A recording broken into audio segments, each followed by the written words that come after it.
गुरु नरिनतारिण श्री चैतन्य ईश्वर जयतं सुरतपंगोर मम मंदमतिर्गति मत्सर्वस्व पराम्भोजो श्री राधा मदन मोहन वाञ्छाकल्पतरुभ्यश्च कृपा सिन्धुभ्यैव च पतितानां पावनेभ्यो वैष्णवेभ्यो नमो नमः।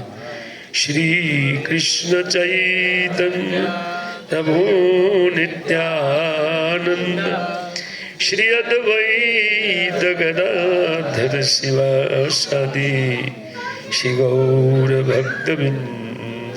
हरे कृष्णा कृष्णा कृष्णा हरे हरे, हरे राम राम राम हरे। नमो विष्णुपादाय कृष्णपृष्ठाय भूतले श्रीमते भक्तिवेदांत स्वामिनिति नामिने। नमस्ते सारस्वती देवे गौरवाणी प्रचारिणे निर्विशेष शून्यवादी पाश्चात्य देशदा। श्री अथर्ववेद उपनिषद, यह अथर्ववेद में एक मंत्र है, जो मंत्र श्री गौरांग महाप्रभु के विषय में उनको साक्षात प्रणाम करते हुए इस मंत्र को लिखा गया है। विशंबर विश्वेन माम पाहि स्वाहा। जैसे हम लोग कुछ यज्ञ में स्वाहा करते हैं, उसी प्रकार इन अथर्ववेद में ये मंत्र है, जो मंत्र भगवान चैतन्य महाप्रभु के संन्यास के पूर्व का नाम, जो उनके नाना नीलांबर चक्रवर्ती महान विद्वान पंडित थे, उन्होंने उनका नाम विशंबर रखा, क्योंकि विश्व का पालन करने वाले हैं। वस्तुतः भगवान श्री कृष्ण ही पूरे संसार का पालन करते हैं, उन संसार को धारण करते हैं, और इस संसार में जितने जीव हैं उन समस्त जीवों का पालन भी वही करते हैं ना। तो वही कृष्ण जब गौर रूप में आते हैं तो उनके विषय में भी वही साक्षात कृष्ण है, तो उनके विषय में भी इसी प्रकार उन वेदों में बताया गया है। तो विशंबर कहते विश्वेन माम पाहि स्वाहा। हे विशंबर, इस माया रूपी विश्व से मेरा रक्षण करें। वस्तु तो भगवान चैतन्य देव इस हरे कृष्ण मंत्र का जप करवा करके, उनका कीर्तन करवा करके कलयुग के जीवों को वो इस संसार के दुखों से वो मुक्त करना चाहते हैं। इसलिए अथर्ववेद का ये मंत्र ये कहता है कि विशंबर विश्वेन माम पाहि, इस विश्व से मेरी रक्षा करें, संसार से। हम लोग इस संसार में परम दुख उठा रहे हैं, कोई भी सुखी नहीं है ना। इसलिए पाही माम का अर्थ होता है त्राही माम, एक तरीके से, है ना। तो कहते विश्वेन माम त्राही, अर्थात उन विश्व से मेरा त्राण कीजिए, संसार से मेरा उद्धार कीजिए, है ना। ये अथर्ववेदीय मंत्र है। तो इन त्रिभुवन को धारण और पोषण करने वाले एकमात्र श्री कृष्ण है, जो कृष्ण ही कलयुग में इन गौरांग महाप्रभु के रूप में अवतीत होकर के अपना भजन सिखाने के लिए, अपनी भक्ति जीवों को सिखाने के लिए स्वयं भक्त के रूप में अवतीत हुए हैं। और इस हरे कृष्ण मंत्र हम सब लोग को उन्होंने प्रदान किया है। विश्व में आज कौन चैतन्य महाप्रभु को नहीं जानता है? पूरा विश्व श्री चैतन्य महाप्रभु को जान गए हैं। इसी बात को उन्होंने आज से 550 साल पूर्व घोषित किया था। पृथ्वी ते आज से जत नगर आदि गांव सर्वत्र प्रचार होए वे मोर नाम। हम गांव में बैठ करके प्रचार कर रहे हैं। महाप्रभु का जो वाणी है कि मेरा प्रचार पृथ्वी में जितने भी नगर, जितने भी गांव हैं, उन सब में मेरा प्रचार होगा, मेरे नाम का प्रचार होगा। यही विशंबर श्री चैतन्य महाप्रभु के लिए ये मंत्र अथर्ववेद में लिखा गया है। और अथर्ववेदीय कुछ और भी प्रमाण हैं, नहीं, सामवेद के अंतर्गत कुछ प्रणाम है, कुछ एक प्रमाण मिलता है कि कैसे गौरांग महाप्रभु साक्षात वो कृष्ण है। आप उनको सुनिए। इसमें बताया गया है कि पुनर्ईश्वर प्रार्थित सपरिवारो निरावलंबो निर्धुते, कहते कलि कलमश कबलित जना अवलंबनाय, ये सामवेद का मंत्र है। वो कहते हैं पुनर्ईश्वर प्रार्थित, ए ईश्वर, हम आपको पुनः प्रार्थना करते हैं कि जो भी आपके नाम का उच्चारण करता है और आपको जो कलयुग में जानता है, उन सब का उद्धार कीजिए। अथर्ववेद प्रार्थना कर रहे हैं हमारे लिए, ये ध्यान रखना चाहिए, है ना। वेद भगवान को प्रार्थना, सब परिवारों, कहते निरावलंबो निर्धुते, कहते हैं उन परिवार के साथ आपका अवतार इस नवद्वीप में हुआ है। ये अथर्ववेदी मंत्र में ये बताया गया है। निर्धिते कहते कलि कलमश, और उन ब्राह्मण के घर में आपका जो ये अवतार हुआ है, वो अवतार उन कलयुग के कलमश के, कलयुग के दोष का नाश करने वाला अवतार है।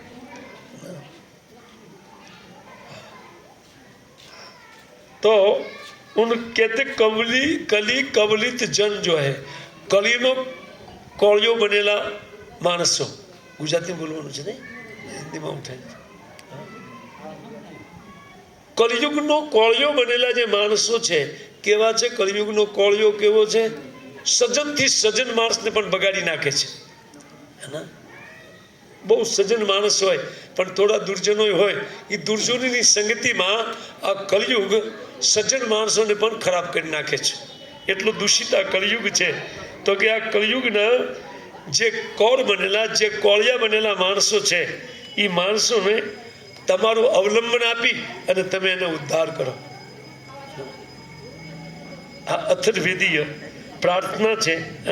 અને આ પ્રાર્થનામાં એ કહે છે કે આવી રીતે અમારો પરિવાર સાથે ઉદ્ધાર કરો, વેદ એમ કહે છે। આવો હવે અથર્વવેદમાં વળી પાછો એક ભગવાનનો સંકલ્પ છે। વેદો એટલે ભગવાનની વાણી, भगवान की आज्ञा, समझ में आवे बराबर। हिंदी वाले को समझ में आता है? बिल्कुल आता है। गुजराती? हाँ, तब ठीक है। तो जो आ अथर्ववेद में एक ब्रह्म विभाग नामक एक विभाग है, जिसमें साक्षात भगवान कुछ प्रार्थना श्रवण करके उनका उत्तर प्रारंभ करते हैं। वो प्रार्थना पहले बताया गया, अब उनके उत्तर में श्री भगवान क्या कहते हैं उनको आप श्रवण कीजिए, ताकि चैतन्य देव के विषय में थोड़ा सा भी डाउट न रह जाए कि ये भगवान होंगे कि नहीं, है ना। अथवा ये सामान्य जितने भगवान का अवतार चल रहा है वर्तमान में, वो ये है पाचो, हाँ पाचो मारो हिंदी नी टेव छे ने।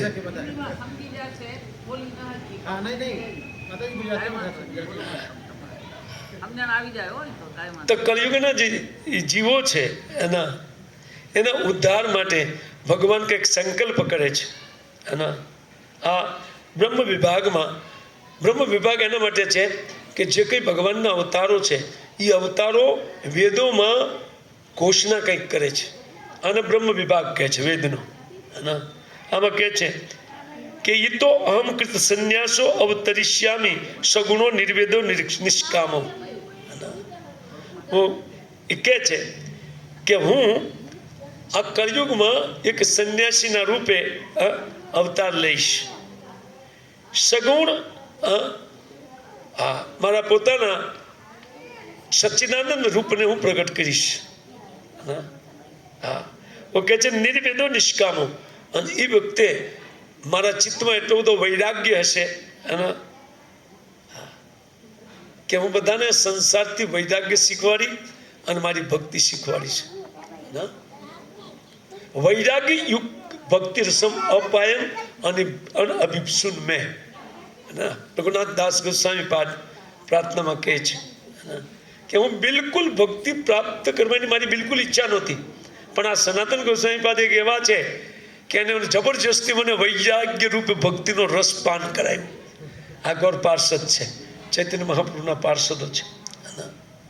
સર્વમ ભટ્ટાચાર્ય આના વિશે લખે છે, ઈસુ લખે છે. એ લખે છે કે આ કલયુગમાં જે ભગવાન છે એ સાક્ષાત ગૌર રૂપમાં આવી અને પોતાના ભક્તિ યોગનું શિક્ષણ આપે છે, ભક્તિ યોગ શીખવાડે છે. શું છે આગળનો એક લાઈન મારા ચિત્તમાંથી જાય છે. સર્વમ ભટ્ટાચાર્યનો શ્લોક માલુમ છે આગળની લાઈન ક્યારે હમણાં આવશે. તો આમાં કહે છે કે નિર્વેદો નિષ્કામો ભૂ ગિરવાણસ તિરસ્તો અલકનંદાયામ. અલકનંદામે અલકનંદા જે ગંગા છે એને સ્વર્ગમાં અલકનંદા કહે છે, અને વેદની ભાષા સંસ્કૃત હોવાના કારણે અહીંયા ગંગાની જગ્યાએ અલકનંદા લખેલું છે. એ છે ભૂગિરવાણ. ભૂગિરવાણનો અર્થ ભૂના મધ્ય ભાગમાં ભારત વર્ષમાં ભગીરથીના તટ ઉપર ગંગાના તટ ઉપર કલો ચતુર્સહસ્ત્ર અબ્દો પરી पंच सहस्त्र अभ्यंतरे गौर वर्णो दीर्घांग. अब लो आप इसका प्रमाण सुनिए. वो कहते कलयुग में 4000 वर्ष चतुर्सहस्त्र अब्दो उपरी 4000 વર્ષ ઉપર જ્યારે સમય પાસ થશે તો એ કહે છે કે પંચસહસ્ત્ર અભ્યંતરે 5000મું વર્ષ જ્યારે પ્રારંભ થશે 5000 વર્ષના અડધા કાળમાં તો એ કહે છે અભ્યંતરે એટલે અડધા કાળમાં ગૌર વર્ણો હું ગૌર રૂપમાં હું અવતાર લઈશ. દીર્ઘાંગ દીર્ઘ અંગનો અર્થ એ જાય છે એની લંબાઈ. શ્રી ચૈતન્ય મહાપ્રભુની 7 ફૂટ લંબાઈ હતી. કેટલી? 7.5 ફૂટ હાઈટ. ના દીર્ઘ અંગ એ ઉપર હાથ કરીને કીર્તન કરતા ડબલ માણસ લાગે. અને ત્યાં પ્રભુ બી એટલા જ ઊંચા હતા ગૌરાંગ મહાપ્રભુ જેટલા. તો એ કહે છે ગૌરવનો દીર્ઘાંગ સર્વ લક્ષણ યુક્ત ઈશ્વર પ્રાર્થિતો. હું ઈશ્વરને પ્રાર્થના કરીશ, અર્થાત ભક્તના રૂપે હું અહીંયા અવતાર ધારણ કરીશ. કહે છે નિજ રસ આસ્વાદો, અને હું મારો પોતાનો ભક્તિ રસનું આસ્વાદન કરીશ. જો ચૈતન્યદેવ રાતભર એક રાધારાની જોડે ની જેમ રાગ પકડીને રોતા હતા કૃષ્ણ માટે. સાક્ષાત કૃષ્ણ છે પણ રાધારાણીનો ભાવ લીધેલો છે, અને એ ભાવના કારણે એ રાતભર એક સ્ત્રીની જેમ રોતા હતા કૃષ્ણ માટે. આપણને બધાને ભક્તિ શીખવાડે છે કે ભગવાન માટે કેવું રોવું જોઈએ. જે આપણે જ્યાં સુધી નહીં રડીએ ને ત્યાં સુધી આ કલયુગના મુખનો કોળિયો બનેલા છીએ. હા, ત્યાં સુધી આપણે ગામ માટે રોવું જ પડશે. જ્યાં સુધી આપણે ભગવાન માટે નહીં રડીએ ત્યાં સુધી આ સંસાર આપણને રડાવશે જ તે. તો આપણે શું કેમ ભગવાન માટે ન રોઈ લેવું? એક જન્મ અનેક જન્મમાં આપણે સંસાર માટે રોયા જ છીએ. અમને આ નથી મળ્યું, અમને ઓલું નથી મળ્યું, અમને સારું ગામ ન મળ્યું, ભુજમાં જન્મ થયો તો સારું હતું. ઘણું બધું રોવાનું હોય. જો પણ એ રોવાનું ચાલે છે. ભક્તિ નો કરે ને રોતા જ હોય બધા. હા, કાં તો બીજાના માટે રોતા હોય ને કાં પોતાના માટે રોતા હોય. ભુજમાં એમ વિચાર કરે લોકો, ગામના લોકો કે અમને શહેરમાં જન્મ થયો તો સારું હતું. પણ હા, બહુ સારું, તમારો વિચાર બહુ સારો છે, કારણ કે તમે ગામડાના વ્યક્તિ છો ને એટલે તમારો વિચાર બહુ ફાઇન છે. પણ બધાનો વિચાર તમારી જેવો હોય નહીં. હે, જો બધાનો વિચાર તમારી જેવો થઈ જાય તો જાણે બધાનું કામ બની જાય. હે ને? હા, પણ બધાનો વિચાર એવો નથી. આ ચૈતન્ય ઉપનિષદમાં એ કહે છે કે કેવી રીતે આ મહાપ્રભુનો જે અવતાર છે એ અવતાર માટે કોઈ રડશે. એ અવતાર જે રીતે રડે છે કૃષ્ણ માટે. એવી રીતે જો કળયુગનો કોઈ જીવ ભક્તિ કરતાં કરતાં કૃષ્ણ માટે રડવાનું ચાલુ કરશે ને તો ભાઈ એનું મોટું કામ થઈ જશે. કેવું કામ બની જશે? હા, એ સાક્ષાત ભગવાનનો વ્યક્તિ બની જશે. હા, જો હવે આ શ્લોકને આપણે જોઈએ. એ કહે છે કે નિજ રસ આસ્વાદો, હું મારા પોતાનો રસનું આસ્વાદન કરીશ. ભગવાનને એક જ રસ પ્રિય છે. કયો રસ? ભક્તિ રસ. કારણ કે ભક્તિ રસ છે ને એ જ ચેતન રસ છે. બાકી આપણે જે રસ લઈએ છીએ એ બધા જળ રસ છે. જળ રસ એટલે મારવા વાળો રસ છે. આપણે ગમે એટલો રસ ખેંચતા હોય જીવવા માટે, પણ છતાં આપણે મળીએ છીએ, આપણને મળવું પડે છે. પણ આ ભક્તિ રસામૃત એવો કંઈક રસ છે કે જે રસ શ્રી ભગવાનને ગમે છે. આપણે જો ભગવાનને પ્રેમ કરતા શીખીએ ને, ભગવાનને બહુ ગમે. કેટલું એને ગમે છે જે એનું વર્ણન બૃહદ ભાગવતામૃતમમાં સનાતન ગોસ્વામી પાદ ખૂબ બહુ સુંદર રીતે કરે છે. જ્યારે જ્યારે એક જીવનો જન્મ થાય ને તો કે હું એક બુદ્ધુની જેમ હું નાચવા માંડતો. આ વખતે તો આવી જ જવાનો મારું ભજન કરીને. પણ આપણે ગયા નહીં એટલે ધરાહાર ન ગયા. ધરાહાર ખબર પડે ને? ધરાહાર હે ને, ધરાહાર ન ગયા એટલે ન ગયા. આ બધા માટે વૈકુંઠમાં ભગવાન વાટ જોવે છે આપણી. ના, કારણ કે આ ક્યારે આવે અને આ મને સુખી કરે, મારું ભજન કરી અને મને સુખી કરે, મને પ્રેમ કરે, એટલે એના હૃદયમાં મારા પ્રેમનું આસ્વાદન કરીશ. આને નિજ રસ કહે છે, પોતાનો રસ. ભગવાનને બીજું કંઈ ખપે? આપણને ભગવાન સિવાય બધું ખપે, ભગવાન ખપે નહીં. બધું ખપે ભગવાન સિવાય. આપણો સ્વભાવ એવો છે.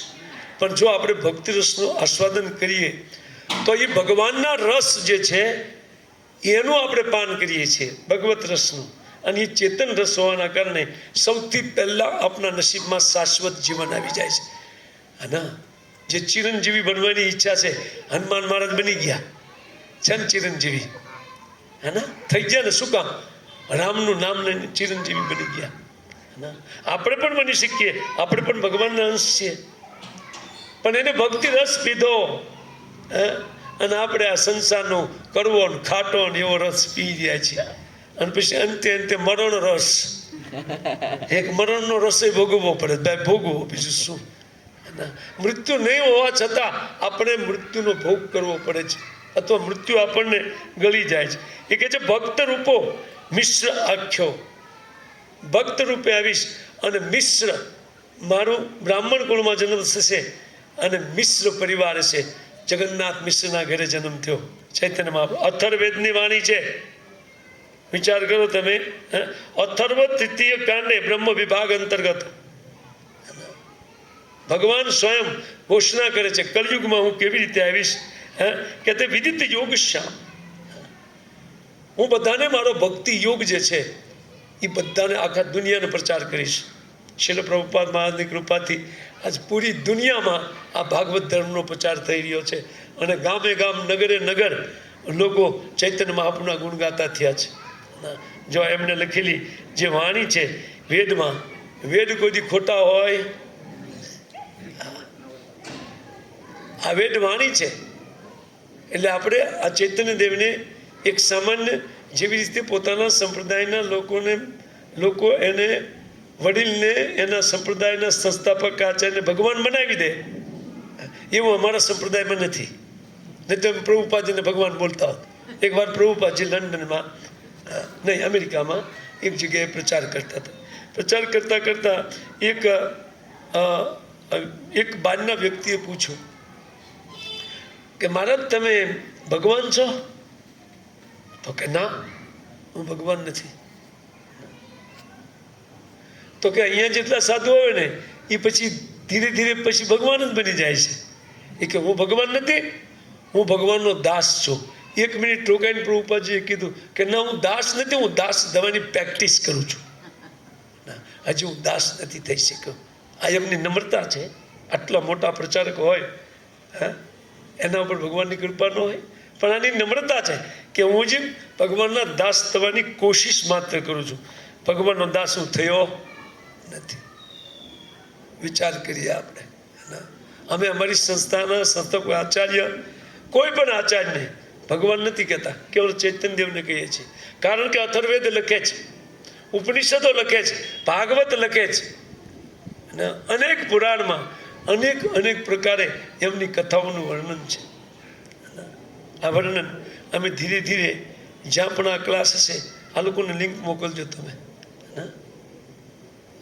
અહીંયા આ ગૌર પૂર્ણિમા સુધી આ જ પ્રવચન ચાલશે. એટલે 140 શાસ્ત્રમાં લખેલું છે. કેટલા? 140. અને બધા પ્રમાણો મારી પાસે ઓનલાઈન બેઠો છું. એટલે આપણે આ બધા પ્રમાણને જોવાના છે. સાથે સાથે ભગવાનને કેવી રીતે ઓળખે, તો કે ભગવાનના ભક્તો એને ઓળખી શકે, બીજા એને ઓળખી શકે. જેના પર ભગવાનની કૃપા હોય ને એ જ ભગવાનને ઓળખે. આ તો છન્ન અવતાર છે, છુપા વિષમાં આવેલા છે. રાધારાણીની અંગ કાંતિ રહીને કાળા હોવા છતાં ગોરા થઈને આવ્યા છે ભાવ લઈને. કેવી રીતે એને ઓળખી શકાય? પણ એના ભક્તો એ છુપા રહી શકતા નથી. એ ગમે એટલી ના પાડે, પણ તોય એના પ્રમાણ સાથે પ્રસ્તુત કરે. સનાતન ગોસ્વામી પાદને ચૈતન્ય મહાપ્રભુ ઉપદેશ દેતા હતા.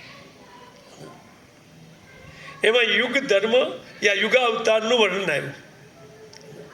એટલે કળયુગના અવતારનું જ્યારે વર્ણન આવ્યું, તેમણે કીધું કે સાંગો પાંગસ્ત પાર્ષદમ યજ્ઞ સંકીર્તન પ્રાય જયંતી ઈસુ મેં ભાગવતમનો શ્લોક કીધો. તો કે આ શ્લોકની તમે બરાબર વ્યાખ્યા કરો, કોને ફીટ આવે છે? ચૈતન્યદેવને બોલે સનાતન ચાતુરી છાડી, બોલે તું ચતુરાઈ છોડો. મને ખબર તું પ્રાઇમ મિનિસ્ટર છો રહ્યો લો, તારી બુદ્ધિ 50 ગણી કામ કરે છે સામાન્ય જનતાથી. ઓળખી ગયા કે આની બરાબર ઠીકથી વ્યાખ્યા કરો તો આમ મને લાગે છે તમને ફિટ પડે છે. એટલે ચૈતન્યદેવ કે ચૂપ, આગળ યુગ ધર્મની આગળની વ્યાખ્યા સાંભળ, આ રહેવા દે. ચૈતન્યદેવ બંધ કર્યું નથી. કારણ કે ભગવાનને ભક્તો જ ઓળખી શકે, બીજું કોઈ ઓળખી શકે નહીં. જો આ કૃષ્ણ ભગવાન, હવે એ વખતે દુર્યોધને ભગવાન માન્યા હતા. આ તો મોટો જાદુગર છે. એ કે જ્યારે સભામાં ભગવાન શ્રી કૃષ્ણ 5 ગામની વિનંતી કરી કે પાંડવોને 5 ગામ આપ, કે આ લોકો ક્ષત્રિય છે એટલે એક ગામમાં બિચારા રાજ્ય કરીને પડ્યા રહેશે. એને એમ તો થશે ને કે અમે નાના રાજા છીએ, હે ને? તમારો આખો ઝઘડો ખતમ. મહાભારતનું યુદ્ધ નહોતું થતું, હે ને? પ્રસ્તાવ મૂક્યો ભગવાને. એટલે ભીષ્મ પિતામાં બધા એક સાથે વાહ વાહ ફાઇન, હવે આને આપવામાં કાંઈ વાંધો નથી. પણ ભીતર દુર્યોધનના હૃદયમાં કોણ બેઠું હતું? એ જ કૃષ્ણ બેઠા હતા. ઓલાને સમજવા દીધું એ કે 5 ગામની વાત જવા દો, યુદ્ધ વગર 100ની અણી રાખવા જેટલી જમીન નહીં મળે. મહાભારતમાં લખેલું છે, યુદ્ધ વગર નહીં મળે. પછી ભગવાન કે તો યુદ્ધ જ તારે કરાવવું છે? એટલે ભગવાને એને જરાક તોછડા મેને બોલાવવાનું ચાલુ કર્યું. હા, એ કે જોઈ સૂર્યા સૈનિકો કે પકડો આને પકડો. ભીષ્મ પિતામહ કે દૂતને પકડી ન શકાય, દૂતને જવા દેવા, દૂતને કાંઈ ન કરી શકાય. એ કે બસ આ તો મારું રાજ્ય છે, પકડો આને પકડો. એટલે ઊભા થયા ને ભગવાન આમ કર્યું ને તો 1000 અર્જુન ગાંડીવ સાથે પકડો લો. પછી આમ કર્યું ને તો 1000 ભીમ. સભામાં વિરાટ રૂપ દેખાડ્યું ભગવાને. તો દુર્યોધન કે જવા દે આ જાદુગર છે. કોણ સમજે કૃષ્ણને? એના ભક્તો સિવાય ન સમજી શકે. આ મોટો જાદુગર નીકળ્યો. આ તો કે આને જવા દે. કે કહેવાનો અર્થ ભક્ત જ ભગવાનને, ભજન કરવા વાળા વ્યક્તિ જ ભગવાનને સમજી શકે. હે ને? તમે જો આ ગામમાં કેટલા બધા મંદિર છે, બધાને ભગવાન જ માને છે. ઓછું માને છે કોઈ ખોડિયારમાં તો કે ભગવાન, હે ને? તમે જો આ લોકો એક લાગ્યા છે કે ઈવડાઈ ભગવાન ભૂંગળે સડાવીને. ભગવાનને વાસ્તવમાં ભક્તો ઓળખે છે, બીજું કોઈ ઓળખી શકે? બધા એની હવામાં શ્વાસ લે છે અને ભજન બીજાનું કરે છે. શ્વાસ એની હવામાં લેવાના, ખાવાનું પીવાનું એનું ખાવાનું. ઘઉં બહુ આપણે કઈ ઉગતા નથી, માથાને વાળ ઉગે છે, વાળ કઈ રંધાય નહીં, ખવાય નહીં. બધું આપણે એની ભૂમિમાંથી ઉગેલું વસ્તુ ખાઈને જીવન જીવીએ છીએ, છતાં એનું ભજન કરી શકતા શું કામ? કારણ કે ભગવાનની કૃપા નથી આપણી ઉપર. જેના પર કૃપા ઉતરે ને એ વ્યક્તિ કૃષ્ણના મંદિરે જવાનું ચાલુ કરશે. અને જો એથી કૃપા, કૃષ્ણની કૃપા ઉતરી ગઈ વધારે, તો એને પછી મહાપ્રભુના ભક્તોનો સંગ થશે. એ હરકૃષ્ણ મુમેન્ટમાં આવશે. અને આવ્યા પછી ચૈતન્ય મહાપ્રભુના અવતારને સમજી શકે કે આ કેવો અવતાર છે. બાકી સમજી શકાય નહીં. ક્યોંકિ છન્ન કલો ભવિષ્ય, કલયુગમાં કહે છે કે એ છન્ન છુપાવેશમાં આવે છે. કેમ એને સમજી શકે? આવો એક ઉદાહરણ આપણે એના જીવનનું જોઈએ. બચપણના ઘણા બધા ઉદાહરણો છે, પણ એક આપણે એની 15 વર્ષ 14 વર્ષની આયુમાં એ જ્યારે ભણવા જતા, તો ઓલા એમના જે આચાર્ય હતા, એ આચાર્ય શું મંત્ર બોલવાના છે એ પહેલા બોલી નાખે. ઓલા આચાર્ય કે આ છોકરો છે કેવો, કઈ ખબર પડતી? સમસ્ત વેદ જેના શ્વાસમાંથી નીકળ્યા હોય, એના શ્વાસો શ્વાસમાંથી વેદ નીકળેલા છે. એટલે ઓલા જેમ શીખવાડે, એટલે 14 વર્ષની આયુમાં મહાપ્રકાંડ પંડિત, નિમાય પંડિત, અને શાસ્ત્રો કેટલા બધા એની પાસે વ્યાકરણ શીખવા આવતા. શાસ્ત્રો કેટલા નાના નાના હતા ખબર છે? 40 45 વાળાના. અને બેઠા બેઠા આ શીખવાડતા હતા, એમને વ્યાકરણ શીખવાડતા હતા. નિમાય પંડિત તરીકે બહુ મોટું નામ. એ વખતમાં જે માયાપુર છે એ વિદ્યાનું સૌથી મોટું કેન્દ્ર ભારત વર્ષમાં ગણાતું હતું. આજથી 500 વર્ષ પહેલાનો ઇતિહાસ બંગાળનો જુઓ તો તમને ખબર પડશે. સૌથી મોટું વિદ્યાપીઠ નવદીપમાં હતું. કારણ કે ત્યાંના જે પંડિતો હતા, એ પંડિતોએ આખી પછી એમણે અહીંયા પોતાની સ્કૂલ ચાલુ કરી, અને એ સ્કૂલ એટલી બધી વિખ્યાત થઈ ગઈ. અને જ્યાં સંસ્કૃત શીખવતા હતા અને શાસ્ત્ર શીખવાડતા હતા, તો એ એક મોટું વિદ્યાપીઠનું સ્થળ થઈ ગયેલું. એટલે એક કેશવ કાશ્મીરી નામક એક મહાવિદ્વાન પંડિત આખા ભારત વર્ષમાં એને નીકળી, અને જેટલા વિદ્વાનો હતા, આજથી 500 વર્ષ પહેલા વિદ્વાનોની બોલબાલા હતી. અત્યારે પૈસાવાળાની છે. પહેલા પૈસાવાળાને કોઈ ગણતું નહીં, રાજા બાજા કેટલાય રાજા હતા, કોઈ ગણતું નહીં, પંડિતોને ગણતા હતા. વિદ્વાન જે લોકો શાસ્ત્રમાં જે લોકો પારંગત હોય એની ગણના થતી હતી. તો અને વિચાર કર્યો કેશવ ભારતીએ કે માયાપુરમાં સૌથી છેલ્લે જ આવવું છે, કારણ કે એ બહુ મોટું વિદ્યાપીઠ છે અને મોટા મોટા પંડિતો ત્યાં રહે છે. સૌથી છેલ્લે શાસ્ત્રાર્થ કરવા માટે ત્યાં જવું. અને એ પંડિતો એકબીજા પર વિજય પ્રાપ્ત કરતા હતા. ના કેશવ કાશ્મીરીની જીભ ઉપર સરસ્વતી નિવાસ કરતી હતી. એને સરસ્વતીની સાધના કરી અને સરસ્વતીની પોતાની જીવા ઉપર એને પ્રકટિત રહેવાનો વર માગેલો. અને કેશવ કાશ્મીરે એટલે મોટા મોટા બધી જગ્યાએ નાલંદા ઇત્યાદિ વિદ્યાપીઠ, એ બધી જગ્યાએ જઈને બધા મોટા મોટા પંડિતોને પરાસ્ત કર્યા. અને પછી છેલ્લે આવી અને એને નવદીપમાં આવ્યા. હવે જ્યારે આવવાના હતા, આગળથી ખબર પડી, એને પત્ર મોકલાતા કે હવે નવદીપમાં પદાર્પણ થઈ રહ્યું છે. કોનું? કેશવ કાશ્મીરીજી મહા ઉપાધ્યાય મહાપંડિતનું. એટલે ગામના જે પંડિતો હતા ને, એમાં વાતચીત થવા માંડી, કાના ફૂસી. એ કે સરસ્વતી જીભ ઉપર છે, હારી જવું એને કરતાં બાનું બતાવીને નીકળી જઈએ. કંઈક લગ્ન કાઢ્યા ને કોઈ કંઈક કામ કાઢ્યું ને મોટા મોટા વિદ્વાનો ભાગવા માંડ્યા નવદીપમાંથી. કંઈક જે બચ્ચા ગુચ્ચા હતા એને મંત્રણા કરી. એને વિચાર મુશ્કેલ. એ કે ભાગવાની જરૂર નથી, આપણે બેન સાથ સાથ કરશું, કાંઈ વાંધો નહીં, પણ પહેલાં નિમાય પંડિતને મોકલો એની પાસે. જો નિમાય પંડિતથી હારી જાય તો કહેશું કે નવદીપનું એક બાળક હરાવી નાખે તમારી જેવાનું વિદ્વાન. અને જો હારી જશે, નિમાય પંડિત જો હારી જશે તો આપણને એક મોકો રહેશે, એ તો બાળક છે, આવવા દો, અહીંયા આવો.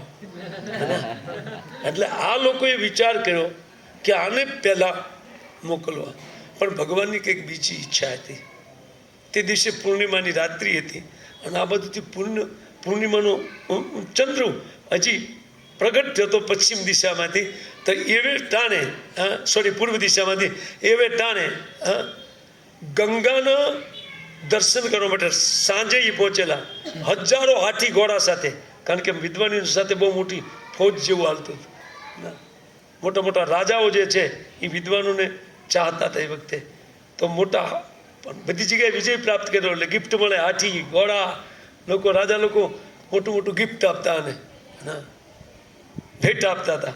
આ બધી ભેટ સોગાદ સાથે હજારો એના ફોલોઅર હતા, એ બધા નવદીપ આવેલા. એ બધા સાથે ગંગા તટ પર એ સાંજે ગંગાજીના દર્શન કરવા માટે ગયા. કેશવ કાશ્મીરી દૂર ચૈતન્ય મહાપ્રભુ કંઈક છાત્રોમાં બેઠા બેઠા પોતાના છાત્રોને કંઈક ભણાવતા હતા શાસ્ત્ર. નિમાય પંડિત કેટલા વર્ષ? 14 વર્ષની ઉંમરમાં આ ઘટના છે. એ જેવા આ લોકો ગંગાનું દર્શન કરી અને ગંગા તટ પર સુંદર ચંદ્રમાની કિરણો હતી.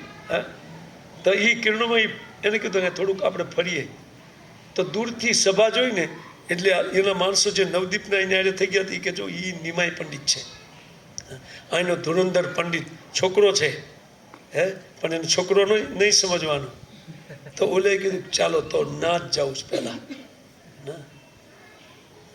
તે ઓલું, કારણ કે એને તો ઘમંડ હતો સરસ્વતી જીભ ઉપર. તો એ ચાલતા ચાલતા ત્યાં ગયા જ્યાં નિમાય પંડિત સભા કરીને બેઠા. તો નિમાય પંડિત ઊભા થઈ ગયા એટલે સભા આખી ઊભી થઈ જાય, કારણ કે આટલા મોટા દિગ્વિજય જે આવે. એટલે એને પૂછ્યું કે તું શું ભણાવે છે? નિમાયને કીધું. એ કહે છે હું તો સામાન્ય વ્યાકરણ શીખવાડું છું. આ લોકો બોલે બહુ વ્યાકરણનો પંડિત છે ને, આ તો કાવ્ય બનાવવાળા પંડિત અને એનાથી ઉપર. તો એને કીધું કે જો તમે અમે આવ્યા તો અમે તમારા મુખથી કંઈક ગંગાની સ્તુતિ સાંભળવા માગીએ છીએ. ચૈતન્યદેવે કીધું. એટલે આને નવીન નવીન શ્લોક બોલવાનું ચાલુ કર્યું, સ્તુતિ. 100 શ્લોક ધારાવાહિક કેશવ કાશ્મીરી બોલવા માંડ્યા. 100 શ્લોક રચના કરી, એને તત્કાલ રચના કરી શ્લોકોની. અને બધા ચકિત તેને સામે જોડ્યા. આ બાજુના બધા નિમાય પંડિતના છાત્રો જે છે એ પણ આમ આટલી વિદ્વતા કડાકડ કડાકડ 100 શ્લોક તો બધા ચકિત થઈને. પછી ઓલા કેશવ કાશ્મીરનો કોલર ઓર ઉપર થયો. ચૈતન્ય મહાપ્રભુએ નિમાય પંડિતે કીધું, ચૈતન્ય મહાપ્રભુ તેનું સંન્યાસ પછીનું નામ છે, 24 વર્ષમાં સંન્યાસ લીધેલો. હવે નિમાય પંડિત કે સાંભળો, હવે હું એક શ્લોકની તમારે વ્યાખ્યા કરવી પડે, કારણ કે આ તમે એટલા મોટા વિદ્વાન છો ને, લાગે છે સાક્ષાત સરસ્વતી બોલી રહી છે તમારી જીભથી. હે, તમે તમારા શ્લોકને તમે પોતે જ સમજી શકશો, અમે નહીં સમજી શકીએ. એકાદ શ્લોકને સમજાવો ને. તો કે બોલો કયો શ્લોક? એટલે ભવાની ભરતું વાળો શ્લોક ઉઠાવ્યો ચૈતન્યદેવે. આખો શ્લોક બોલ્યા. ઓલા ચકિત થઈ ગયા બધા ગોરંગ નિમાય પંડિત આમે. એ કે આટલો ફાસ્ટ આ શ્લોક બોલ્યા, આ એક શ્લોક કેમ યાદ છે? તો કે હોય હો બતાવું. એક નહીં, એક હો જે બોલ્યા ને એ બધા શ્લોકો યાદ છે, એક નહીં. ઓલા કેશવ કાશ્મીરી કે શું વાત છે, કેમ આટલો શ્લોક આવો યાદ રહી ગયો? તો કે જો સરસ્વતીની કૃપાથી કોકને છે ને જીભમાં આવવાની, કોકને શ્રુતિધર કોઈ શ્રુતિધોર હોય સરસ્વતીની કૃપાથી. બોલે ઠીક છે, આની સરસ્વતી કંઈક આરાધના કરી લાગે છે મારી દેવીની. તો આપણો ગુરુભાઈ નીકળ્યા જે કઈ હશે હા તો એ કે આ શ્લોકની વ્યાખ્યા કરો તો કે આમાં ગુણ દોષ કેટલા છે એ બતાવો તો કે કેશવ કાશ્મીરી દ્વારા રચિત શ્લોકમાં કોઈ દોષ હોય જ નહીં હા ગુણ કહો તો બતાવો તો કે બતાવો 5 ગુણ બતાવ્યા બહુ અદ્ભુત ગુણ બતાવ્યા 5 હા વ્યાકરણ અને ગુણને કાંઈ લેવા દેવા વ્યાકરણ અને કાવ્યને કાંઈ લેવા દેવા નહીં કાવ્ય એક અલગ છે હા અને વ્યાકરણ જે છે એ અલગ વસ્તુ છે આ વ્યાકરણ શીખવાડતા હતા વ્યાકરણ શીખવાડતા હતા નિમાય પંડિત હા તો કે આની તમે તો કે આમાં આ 5 ગુણ દોષનો સવાલ નથી એ કે જો તમે ગુસ્સે ન થાવ ને તો હું આમાં ગુણ અને દોષ બંને બતાવું એટલે એને જે ગણાવ્યા હતા ગુણ એને બિલકુલ છોડી દીધા અને નવીન એમાંથી 5 ગુણ કાઢ્યા આંખ પાટી ગઈ ઓલા રચના કરી હતી એની આંખ એ કે શું વાત છે આ મારા ધ્યાનમાં કેમ ન આવ્યું ના અચ્છા એ તો જવા દો એ પછી દોષ એ કે આમાં 100 દોષ છે પણ હું 5 ગણાવું પ્રધાન એ કે 100 ગણાવ્યું તો આઈને મરણ થઈ જશે તમારે આમાં એ કે દોષ હોય જ નહીં કે આ લો આ 5 અને 5 દોષ જેવા બતાવ્યા ને ઓલાની બોલતી બંધ કારણ કે વ્યાકરણનો દી પંડિત હતો કેશવ કાશ્મીરી પછી ચૈતન્યમાં કીધું આપણે હવારે મળ્યા અત્યારે જાઓ હવાર સભામાં મળ્યા સભામાં આવે કોઈ હે ઘરે જઈને એને આરાધના ચાલુ કરી રાતો રાત કે જો મને હરાવો તો આવા નાના છોકરાથી હરાવો કોઈ વિદ્વાન પંડિતથી હરાવ્યો હોત ને સરસ્વતીજી નું ધ્યાન કરો સરસ્વતીથી પ્રગટ થઈને કે તારી અત્યાર સુધીની મારી સાધનાનું ફળ તને મળ્યું છે શું તો એ કે આ નિમાય પંડિત જે છે એ સામાન્ય નથી મારા પતિ છે હા હું એની એક પત્ની છું ઘણી બધી પત્નીઓ છે એમને એમાં સરસ્વતી એક હું એની પત્ની છું સાનમાનો જઈ અને એના ચરણમાં લાંબો થઈ જા દંડવત પ્રણામ કર તારો ઉદ્ધાર થઈ ગયો અને તે અત્યારે વિદ્યાનું અધ્યયન કર્યું ને એનું પરિણામ તને આ મળ્યું હા કે મારી આરાધનાનું ફળ આ છે અને વાસ્તવમાં વિદ્યાનું ફળ છે એ તો ભગવાનની ભક્તિ છે ઓલા પંડિત જૈન હવારમાં જાગ્યા નહોતા નિમાય પંડિત જૈન ચરણોનું સ્પર્શ કોને સ્પર્શ કર્યું નિમાય પંડિત ઉઠ્યા બોલે પંડિતજી શાસ્ત્રાર્થની જે વાર છે તકી બેહવાર નથી થતું મને સરસ્વતીએ બધું બતાવી દીધું એ કે ચૂપ હવે જે બતાવ્યું છે ને એ આ ગામમાં કોઈને કહેવાનું અહીંથી હાલતા થવાનું કારણ કે હમણાં મેં લીલા મારી પ્રગટ નથી કરવાની હું ભગવાન છું એ પછી મારે બાદમાં પ્રગટ કરવાનું પહેલાં તો હજી મારે ખૂબ વિદ્યાનો બસ તમારી જેવા પંડિતોને ઘણા હરાવવાના છે સાર્વભૌમ ભટ્ટાચાર્ય છે એ જગન્નાથપુરી મારે છે એને હજી મારે લેવાનો જ છે સાઈડમાં એટલે આ ચૈતન્યદેવ છે એટલે કહેવાનો અર્થ જો અથર્વેદ અને એની સાથે મોટા વિદ્વાન પંડિતો એને કહી દીધું કે ભગવાન છે સરસ્વતીએ સાક્ષાત પ્રમાણ આપી દીધું આ ભગવાન છે એટલે અમે ગૌરાંગ બાબુને ભગવાન કહીએ છીએ નિતાય ગૌર હરિ પ્રેમાનંદે શ્રી ગૌરાંગ મહાપ્રભુ કી નિત્યાનંદ પ્રભુ કી નિતાય ગૌર હરિ પ્રેમાનંદે હરે કૃષ્ણ એમાં બહુ લીલાઓ છે બહુ એટલે એક લીલામાં મેં કીધું એક લીલા બતાવી દેવી કાલે એક બીજી લીલા થશે તમે લોકો પાસેથી લિંક લઈ લેજો ઓનલાઈન આવે છે સાંભળો છો તમે ઓનલાઈન સરસ હમણાં આ બાજુ મંદિર આવે છે દેહરાદૂન કે ક્યાં